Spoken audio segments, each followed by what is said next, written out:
Les émotions dans notre société, j'ai l'impression que c'est mal vu. C'est-à-dire que c'est mal vu d'être sensible, c'est mal vu d'exprimer ses émotions. En particulier pour les mecs, un garçon ça pleure pas. Prenez le milieu de l'entreprise par exemple. Qu'est-ce qui est autorisé dans le milieu de l'entreprise? On peut rigoler avec ses collègues, on peut péter un câble contre son collaborateur. Par contre, ouais, être sensible, être triste, être touché, ça se dit pas, entre guillemets. Et pourtant c'est là. Et c'est là tout le paradoxe en fait. Les émotions elles sont là, mais il faut pas les dire.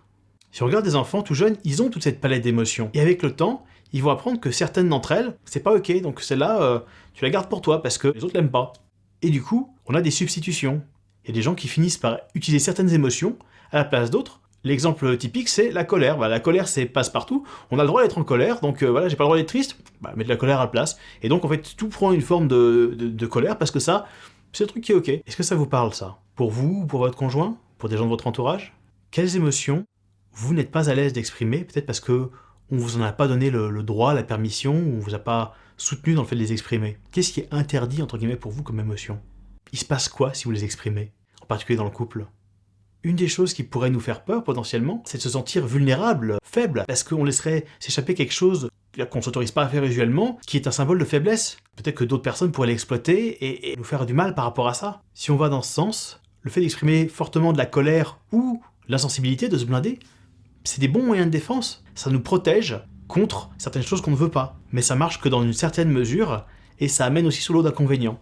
Et si vous vivez les inconvénients en question, c'est peut-être le moment de dépasser ces limites arbitraires que vous vous êtes fixées, ou qu'on vous a aidé à fixer, plutôt dans votre vie. J'aimerais vous proposer de voir ça sous un autre angle que c'est une faiblesse potentielle. Je vous explique. Si vous aviez pris l'habitude de taire vos émotions, et que ça finissait par déborder et finir par de la colère, quelque chose qui va se déverser fortement sur l'autre et lui faire du mal, vous comprenez que ça fait des dégâts et que c'est pas ce qu'on peut souhaiter le mieux pour son conjoint. La métaphore qui me vient, c'est l'armée versus les diplomates. Si on balance l'armée en premier, genre la colère et on pourrit l'autre et tout ça, on est dans une politique étrangère où on envoie nos troupes partout où on en a envie, boum, par la force. Mais en fait, la solution avec les diplomates, elle est quand même vachement plus sympa pour la relation. C'est bien d'être fort et de savoir mettre les autres à distance quand on en a besoin.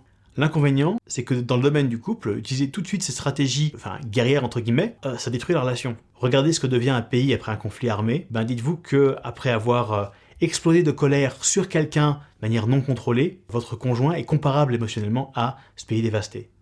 Bref, si ça vous parle, je vous invite vraiment à investiguer et à explorer votre côté sensible et à voir ce qui se passe derrière. Ça va probablement être un effort. Ça va probablement vous mettre en dehors de votre zone de confort parce que vous vous sentirez vulnérable et sensible. Si vous allez sur ce chemin-là, il est important que votre conjoint fasse attention. Parce que oui, si vous vous montrez vulnérable et que votre conjoint s'engouffre dans la brèche pour vous faire encore plus mal, vous vous ouvrirez plus. Derrière le sujet apparent de cette vidéo, il y a le sujet en fait de fond du masque social.